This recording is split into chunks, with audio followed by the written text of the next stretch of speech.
بتائیے کہاں راستہ نظر آ رہا ہے؟ یہ ہے ایمان بالغیب۔ راستہ نظر نہ آئے تب اللہ پر یقین ایمان ہے۔ جیب میں پیسے ہوں اور تب دل کو اطمینان ہے تو ایمان کس پر ہوا؟ پیسے پر، اللہ پر نہیں۔ جب وسائل و ذرائع نہ ہو اور پھر یقین ہو کہ اللہ مسبب الاسباب ہے، وہ اسباب کا پابند نہیں ہے، وہ اسباب کا محتاج نہیں ہے، اسباب اس کے محتاج ہے۔ اگر یہ یقین ہے تو اللہ پر ایمان ہے، یہ نہیں ہے تو تمہارا ایمان اسباب پر ہے، وسائل پر ہے، ذرائع پر ہے، مادیات پر ہے، اللہ پر نہیں ہے۔ اس وقت کہاں راستہ تھا؟ کوئی راستہ تھا؟ سمندر ہے اور ادھر سے لشکر آ گیا ہے۔ کلا ان معی ربی سیہدین۔ اب دیکھیے ایمان کہہ دینا آسان ہے، ہوا معکم اینما کنتم، جہاں کہیں بھی تم ہوتے ہو اللہ تمہارے ساتھ ہوتا ہے، لیکن اس کا یقین قائم ہو جائے تو زمین و آسمان کا فرق واقع ہو جائے۔ یہی بات ہوئی حضور کے ساتھ۔ غار ہے، چھپے ہوئے ہیں محمد رسول اللہ اور آپ کے وہ یار غار ابو بکر صدیق رضی اللہ تعالی عنہ۔ اقبال نے حضرت ابو بکر کی شان میں چند اشعار کہیں صرف، لیکن واقعہ یہ ہے کہ بھاری بھاری نظموں پر اور قصیدوں پر بھاری ہے۔ طویل ترین نظمیں اور قصیدے ہوں ان پر بھاری ہے۔ ہمتیں ابو بکر کی ہمت جو ہے، کشت ملت را جو ابر، جیسے بارش سے کھیتی اپجتی ہے، ابو بکر کی ہمت اور عزیمت اس امت کو اسی طرح سینچنے والی ہے۔ ثانیے اسلام و غار و بدر و قبر، وہ دوسرے تھے، اسلام میں دوسرے۔ پہلے کون تھے؟ انا اول المومنین، حضور فرماتے سب سے پہلا ایمان لانے والا میں، دوسرے ابو بکر۔ ویسے ہمارے ہاں یہ چلتا ہے اختلاف، حضرت علی پہلے ہیں کہ حضرت ابو بکر پہلے ہیں، لیکن اس میں بڑی خوبصورت تطبیق قائم کی ہے علماء نے اور بہت صحیح ہے۔ چار کے بارے میں فیصلہ ہی مت کرو کہ کون پہلے، ان کی ایک عجیب تقسیم کر دی ہے۔ آزاد مردوں میں، بالغ مردوں میں سب سے پہلے ابو بکر، بچوں میں سب سے پہلے علی، خواتین میں سب سے پہلے خدیجہ، اور غلاموں میں سب سے پہلے زید ابن حارثہ۔ بڑی پیاری تقسیم ہے، یہ چاروں ہی پہلے ہیں، ہر ایک کے لیے اولیت ہے۔ اور واقعہ یہ ہے کہ اگر زمانی اعتبار سے تعین ہوگا تو پہلے خدیجۃ الکبریٰ آئیں گی رضی اللہ تعالی عنہ۔ کسی اور سے بات کرنے کی نوبت بعد میں آ سکتی ہے، پہلے تو اہلیہ محترمہ سے بات ہوئی، آتے ہی پہلی وحی ہوئی ہے، ابھی تبلیغ کا حکم نہیں تھا۔ کس کو بتایا واقعہ؟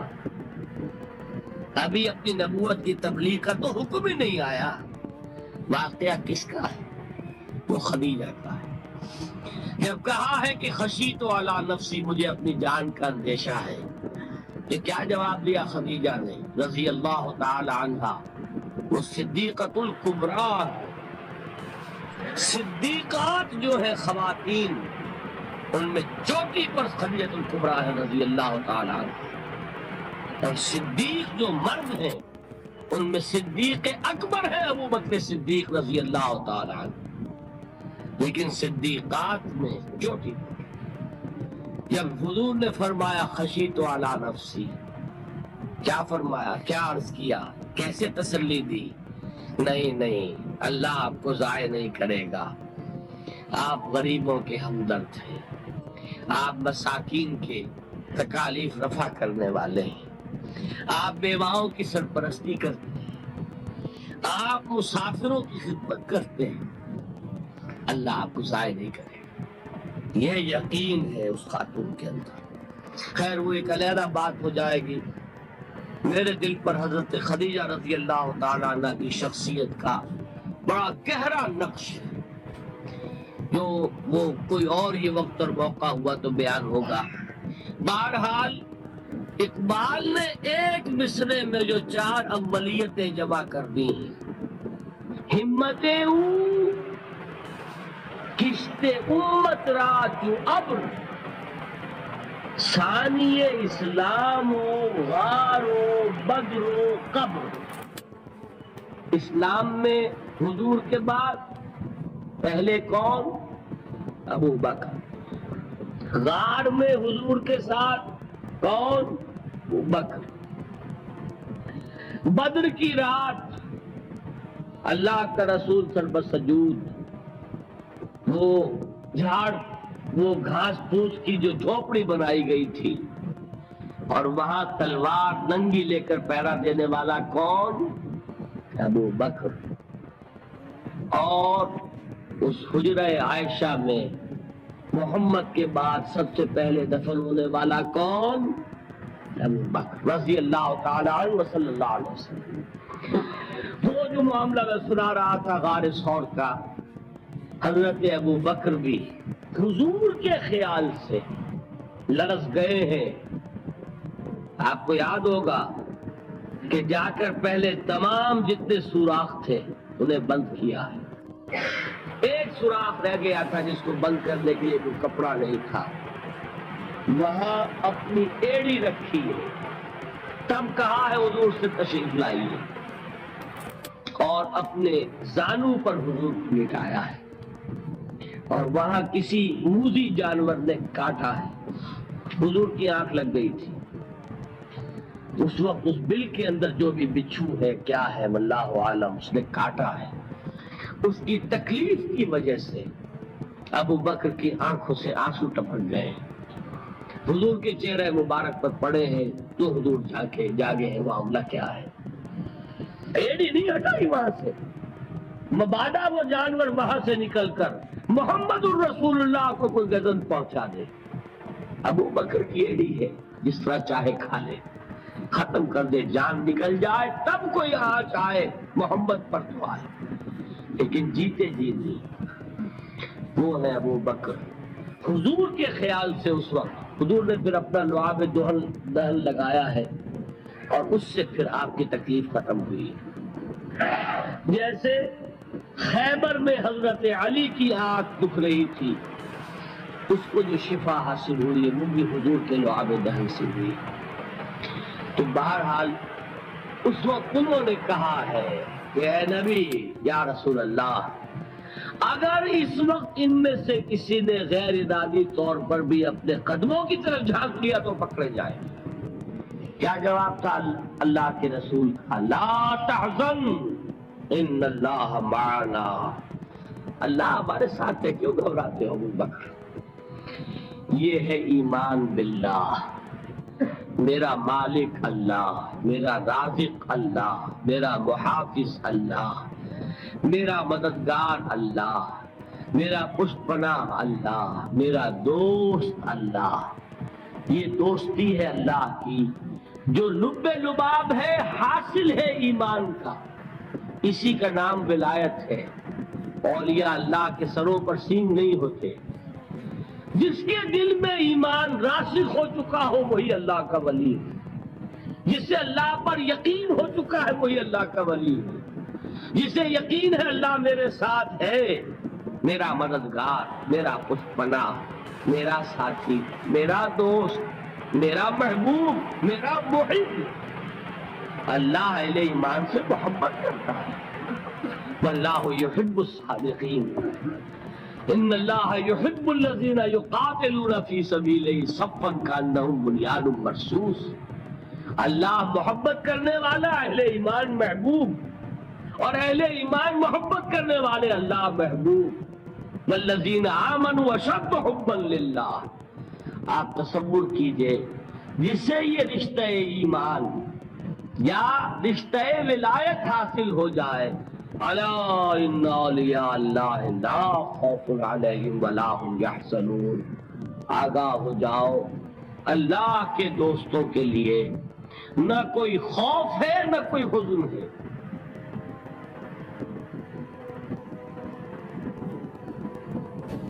لیکن اس کے علاوہ جس کو آج کل ویسٹ کہا جاتا، وائٹ اینگلو سیکسن پروٹیسٹنٹس، ان کے اوپر مکمل تسلط ہے یہودیوں کا. وہ یہودیوں کے اعلی کار بنے ہوئے ہیں، سود کے ذریعے سے مالیاتی شکنجے میں جکڑا ہوا. فیڈرل ریزرو فنڈ جتنا بھی امریکہ کا ہے یہ سرکاری بینک نہیں ہے، یہودیوں کے نجی ادارے ہیں. اور دنیا کی سب سے بڑی مقروض حکومت جو ہے وہ امریکہ کی ہے، یہودی قرض خواہ ہے، اور امریکہ کی حکومت ان کی مقروض ہے. اسی لیے کہا ہے نکسن نے اپنی کتاب میں کہ کوئی پریزیڈنٹ نہیں ہے امریکہ کا جو یہودیوں کی رائے کے خلاف چل سکے. اس نے یہ بات کہہ دی اور لکھ دی، کھل کر لکھ دی اپنی کتاب میں. بعد اس کے ضمن میں جو انہیں آخری کامیابی حاصل ہوئی، اعلان بلفور 1917، یہودی آباد ہونے شروع ہو گئے. اور اصل میں اسی کے لیے خلافت کو منسوخ کرایا گیا. سلطان عبدالحمید، اگرچہ یہ ترکی خلافت جو ہے بندے بیمار کمزور، پھر بھی وہ مسلمانوں والا جذبہ اتنا تھا، انہیں بڑی سے بڑی رشوت پیش کی گئی تھی. ظاہر بات ہے یہودیوں سے بڑھ کر رشوت دینے والا کون ہو سکتا، جن کے ہاں ایسے بینکر ہوں جو 40 بلین ڈالر کا ایک چیک لکھ سکیں. پھر یہ کہ ان پر سیاسی دباؤ بہت ڈالا گیا. انہوں نے جب تک خلافت عثمانیہ برقرار رہی، یہودیوں کو فلسطین میں آباد ہونے کی اجازت نہیں تھی. کہ جو معاہدہ کیا تھا حضرت عمر نے رضی اللہ تعالی عنہ، خلیفہ ثانی نے، خلیفہ راشد نے، ہم اس کے پابند ہیں اور ہم یہاں یہودیوں کو آباد ہونے کی اجازت نہیں دیں. لہذا انہوں نے اس خلافت ہی کا بستر طے کرایا. اس لیے کہ نہ رہے بانس نہ بجے بانسری، نہ مسلمانوں کی وحدت ملی کی کوئی علامت دنیا میں باقی رہے، نہ مسلمان کسی مسئلے پر جمع ہو کر کوئی موقف اختیار کر سکے. اعلان بلفور کے نتیجے میں آباد کاری شروع ہوئی. 1948 میں اسرائیل قائم ہو گیا، معجزہ ہو گیا. 1967 میں اس کی توسیع ہو گئی. اس پہ ایک بات اور بھی عرض کر دوں، یہ سارا کس طور سے ہوا ہے کام؟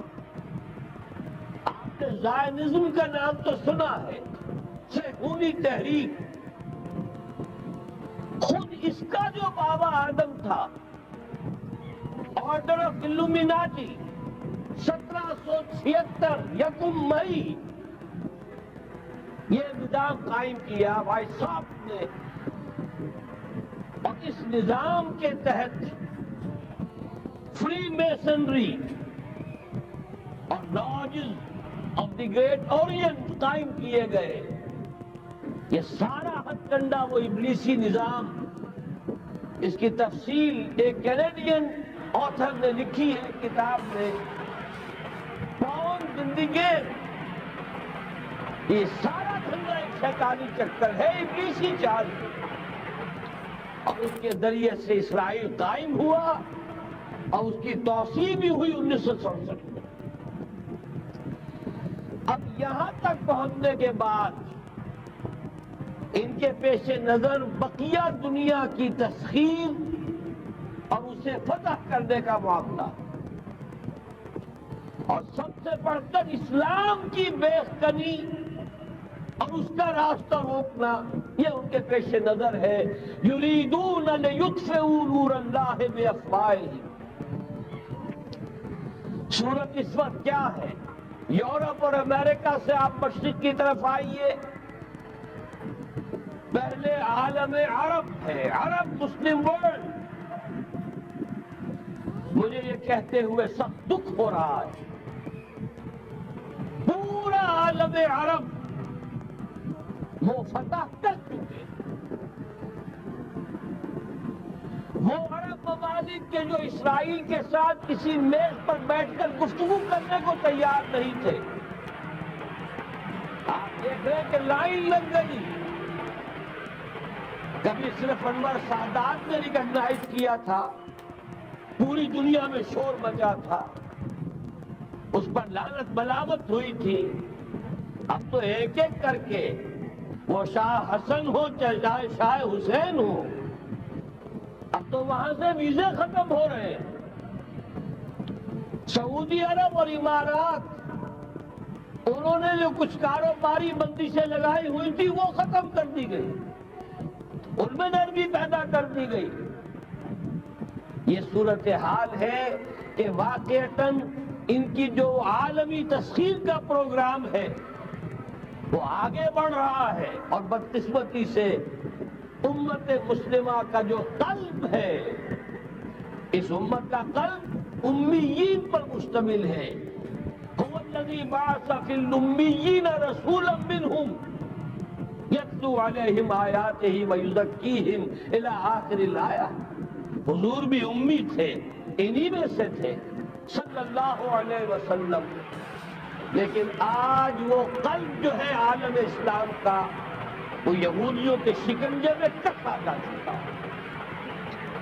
اکثر وہاں کے جو حکمران ہیں، امریکہ کے ایجنٹ ہیں، اسٹوڈنٹس۔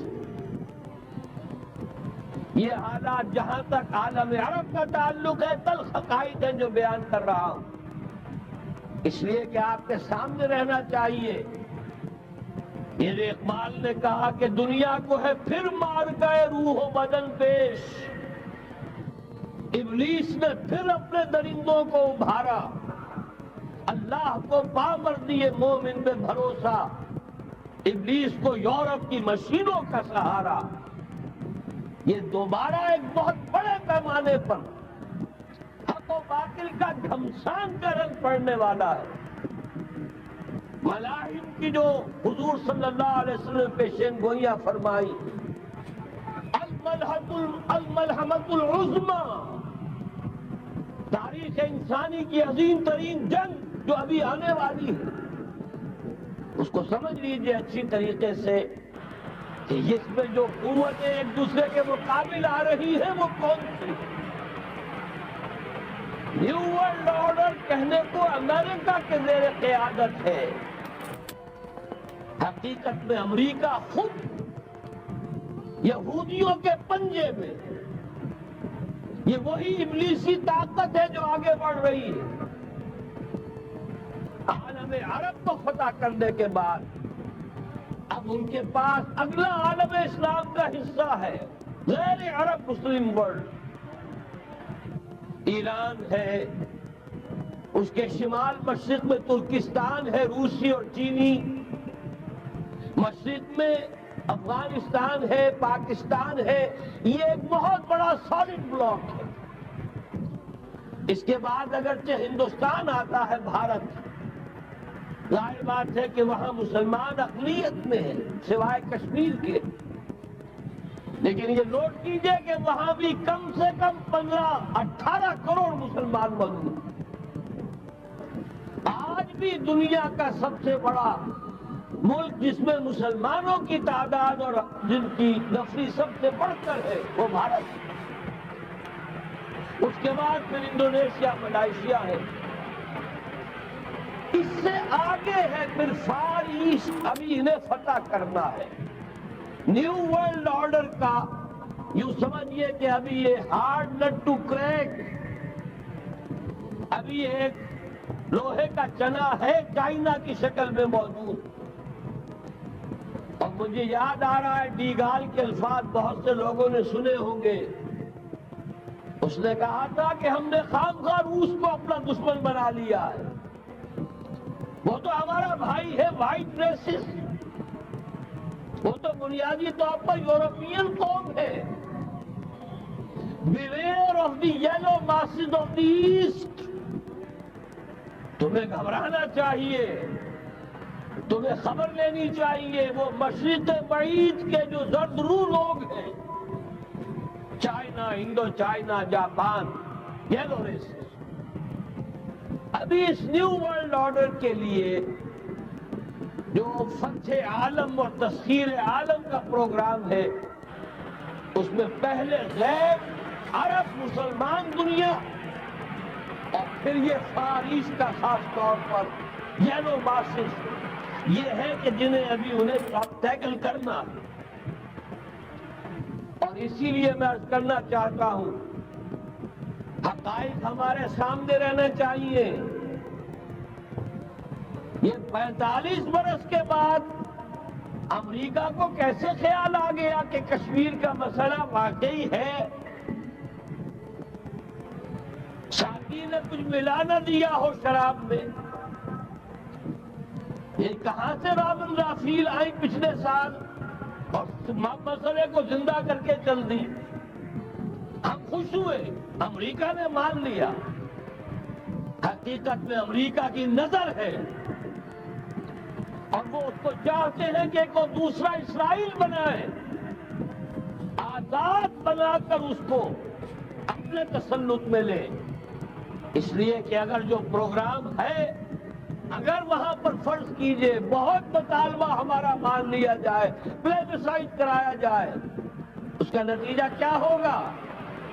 آپ کو آزاد کشمیر سے بھی اپنی فوجیں نکالنی پڑے گی، آپ کو گلگت اور بلتستان سے بھی فوجیں نکالنی پڑے گی، بھارت بھی ادھر سے فوجیں نکالے گا، اور رہ جائے گا کون؟